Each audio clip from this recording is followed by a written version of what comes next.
సంవత్సరాల క్రితం నిన్ను చూడాలని అనే ఒక చిత్రంతో నా కెరియర్ మొదలైంది. భౌతికంగా మన మధ్య లేకపోయినా ఎల్లప్పుడూ ఆయన చల్లని చూపు మన పైన ఉంటుంది. రామోజీరావు గారు నన్ను, కీర్తిశేషులు శ్రీ రామోజీరావు గారు నన్ను ఆయన బ్యానర్లో ఇంట్రడ్యూస్ చేయడం జరిగింది. 25 సంవత్సరాల క్రితం ఎప్పుడైతే ఆ మూవీ ఓపెనింగ్ సెరమనీకి వెళ్ళానో,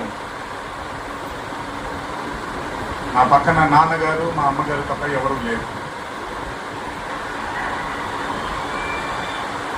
ఒక్కడనే వెళ్ళాను, ఓపెనింగ్ సెరమనీకి వెళ్ళాను. ఏం జరుగుతుందో, ఎలా ఉండబోతుందో తెలియదు నాకు. మొదటగా నాకు గుర్తుండే, మరి ఇక్కడ ఉన్నాడు, ఎక్కడ ముజీబ్ అని ఆధోని నుంచి మొట్టమొదటిసారి ఒక అభిమాని కనిపించాడు నాకు.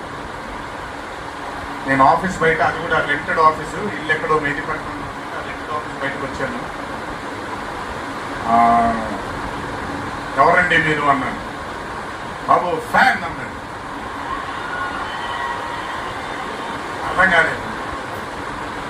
ఒకటే సినిమా కూడా ఇంకా రిలీజ్ అవ్వలేదు, అప్పుడే ఏంటి అన్నాను. ఏమో ఇతనే ఫస్ట్ వచ్చింది.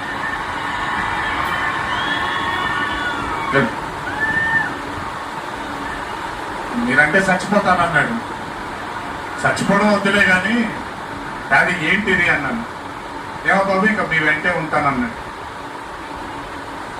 అక్కడ మొదలైన ఆ రోజు 25 సంవత్సరాలకి నాకు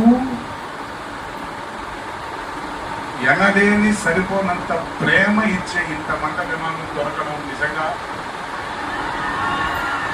ఇది పూర్వజన్మ సుకృతమే.